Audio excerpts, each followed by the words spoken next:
Stop putting black pepper in your turmeric and thinking that's the whole answer. It genuinely helps. That part is real and well studied. But it is not the strongest thing you can pair with turmeric if what you're actually dealing with is tingling in your hands or heaviness in your legs. There's a second ingredient, one most people already have in their kitchen, that works through a completely different door into your bloodstream. And by the end of this, you'll know exactly how to use.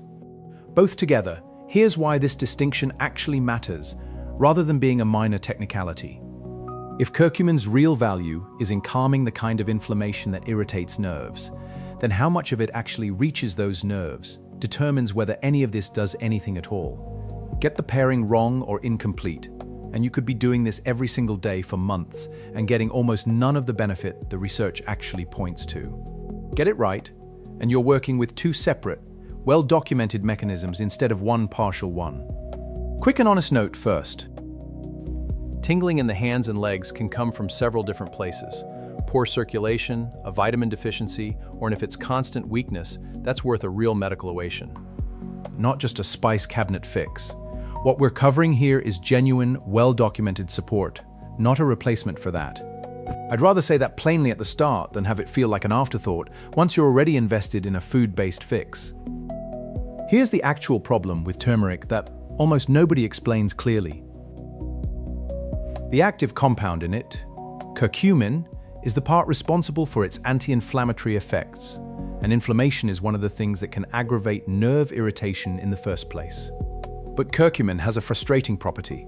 It barely dissolves in water, and your bloodstream is mostly water. Eaten on its own, most of a dose of curcumin passes straight through your digestive system without ever reaching your tissues in meaningful amounts. This is not a minor detail. It's the entire reason turmeric alone, sprinkled on food, rarely does much for anyone.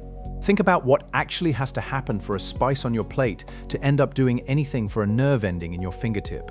It has to survive your stomach acid.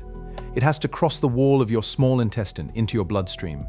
It has to survive a first pass through your liver, which is very efficient at breaking curcumin down before it ever gets a chance to circulate, and only what's left after all of that actually reaches the tissue where it might help.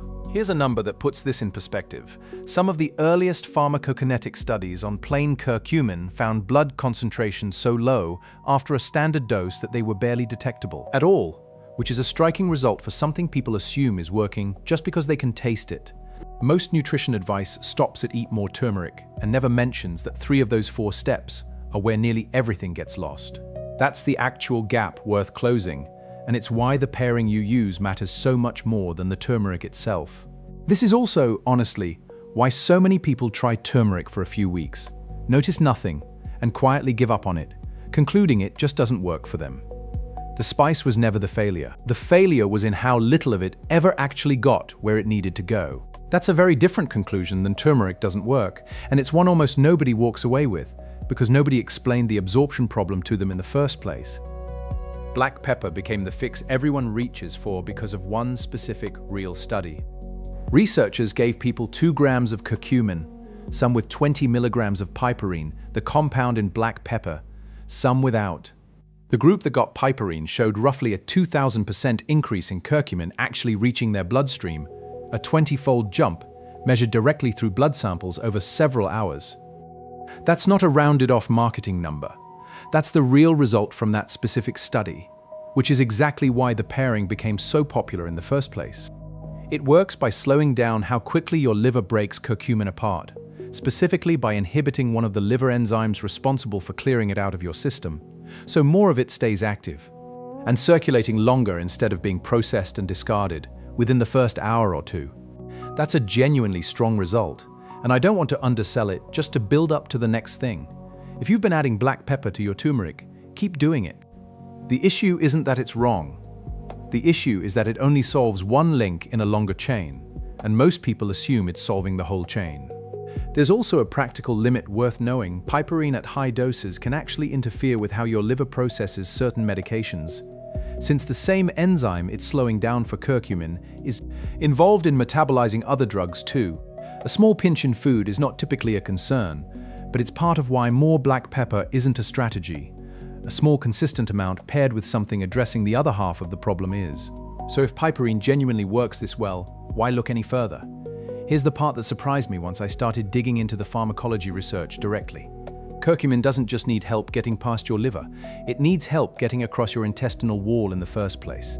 And that's a completely different obstacle than what piperine solves. This is where phospholipids come in, the fat molecules that make up the outer wall of every cell in your body, and which happen to be abundant in egg yolks and in lecithin, a compound also found in soy and sunflower sources.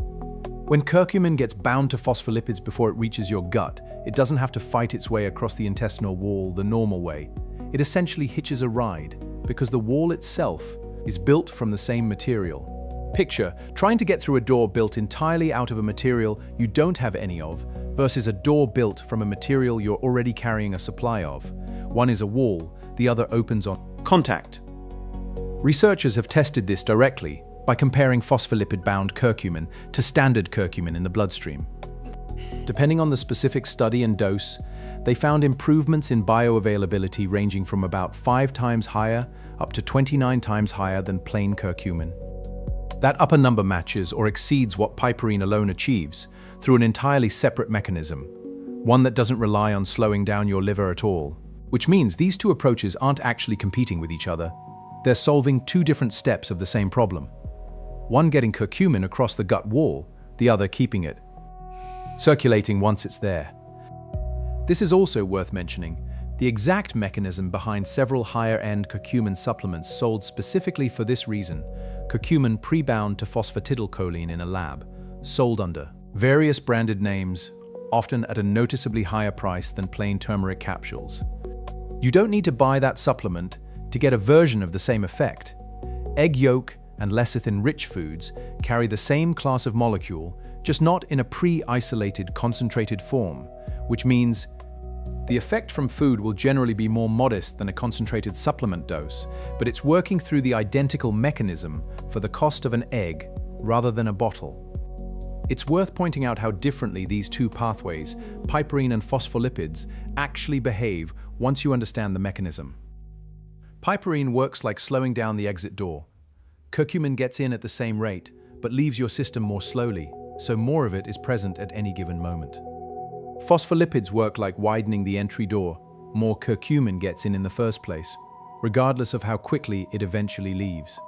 Neither approach replaces the other, and using both is not redundant.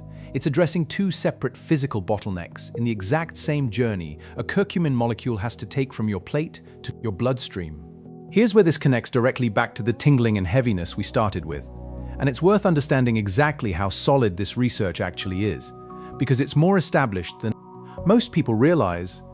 A detailed review of both animal and human research on curcumin and nerve pain found curcumin measurably reduces of nerve inflammation and improves sativity in those models. The specific pathways involved include lowering certain inflammatory signaling molecules around the nerve and reducing a kind of oxidative stress that damages nerve tissue over time. Most of that evidence comes from animal studies, and the human clinical research, while genuinely promising, is still more limited and less conclusive than the animal data. That distinction matters, and I want to be straightforward about it, rather than oversell it. This isn't a settled cure for nerve tingling. It's a genuinely researched, anti-inflammatory tool that appears to specifically affect the pathways involved in nerve irritation, which is a very different and much more honest claim than destroys tingling overnight. I'd rather tell you exactly where the evidence stands than round it up into something bigger than it is. Curcumin research on nerve pain is one of the more active areas in this field right now. Genuinely interesting scientists, but active area of research and proven solution are 2 different things, and you deserve to know which one you're actually getting. Now here's how you actually put this together, because the mechanism only matters if you can use it. Start with a heaping teaspoon of turmeric, whether stirred into warm water, a broth, or a curry. Add a pinch of black pepper, just enough to taste, since that's all that's needed to trigger the piperine effect. More doesn't meaningfully add more benefit past a certain small amount. Then add your fat and phospholipid source. This can be a spoonful of full-fat yogurt, a stirred-in egg yolk, if you're making something like a warm golden broth, or even a spoonful of ground sunflower seeds, which carry lecithin as well. You're combining the 2 bioavailability pathways in the same bowl, one slowing curcumin's breakdown, the other helping it physically cross into your bloodstream in the first place. A quick note on ginger, since it often gets paired with turmeric anyway, and there's a reason beyond flavor. Ginger's active compounds have well-documented anti-inflammatory effects of their own, working through a partly overlapping but distinct set of pathways from curcumin. Adding a small piece of fresh or ground ginger doesn't replace anything covered so far. It's simply a reasonable, well-supported addition to the same evening preparation without needing an exaggerated claim attached to it. Timing matters here too, though not in some elaborate way. Since curcumin's anti-inflammatory window peaks a few hours after you eat it. Having this in the evening means that window lines up more closely with the hours your body spends resting and doing its own repair work overnight, rather than burning through it during a busy afternoon. It's a small adjustment, but a sensible one, given how the compound actually behaves. One thing worth being honest about, none of this happens overnight, and it shouldn't be expected to. The research on curcumin and nerve inflammation, even the more encouraging animal studies, generally shows effects building over weeks of consistent use, not days. If you're trying this, give it a genuine 4 to 6 weeks before deciding whether it's doing anything noticeable, the same way you'd give any dietary change a fair, realistic trial. Judging it after 3 days and concluding it doesn't work would be judging it before it had a real chance to. And here's the point where I want to circle back to something said earlier, because it matters more than any spice combination. If the tingling in your hands or the heaviness in your legs is new, constant, spreading, or shows up alongside weakness, most treeliest, or signs of a B12 deficiency or blood sugar issue, and catching those early is worth far more than any kitchen adjustment. Turmeric and its pairing partners are a genuinely useful piece of support for inflammation, not a diagnostic tool, and definitely not a substitute for finding out what's actually causing the symptom in the first place. Nothing in this video is meant to talk you out of that conversation with a doctor. If anything, it should make that conversation easier, since you'll walk in already knowing what you've tried and why. So here's where that leaves you tonight. Turmeric, a pinch of black pepper, and a real source of dietary phospholipids, egg yolk, full-fat yogurt, or ground sunflower seeds combined in the evenings. 2 separate, genuinely researched pathways working through 2 different doors into your bloodstream, instead of relying on the one door most people have been told is the only one that matters. Not a miracle, not an overnight fix, just a more complete version of something you were probably already halfway doing. Tell me in the comments which combination you're going to try tonight.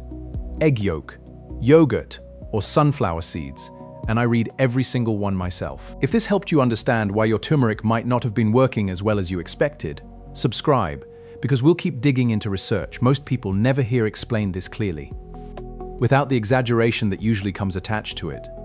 And remember, this supports the system involved. It doesn't replace getting checked if something feels genuinely wrong. That conversation with a doctor is worth having regardless of what you try from tonight's list.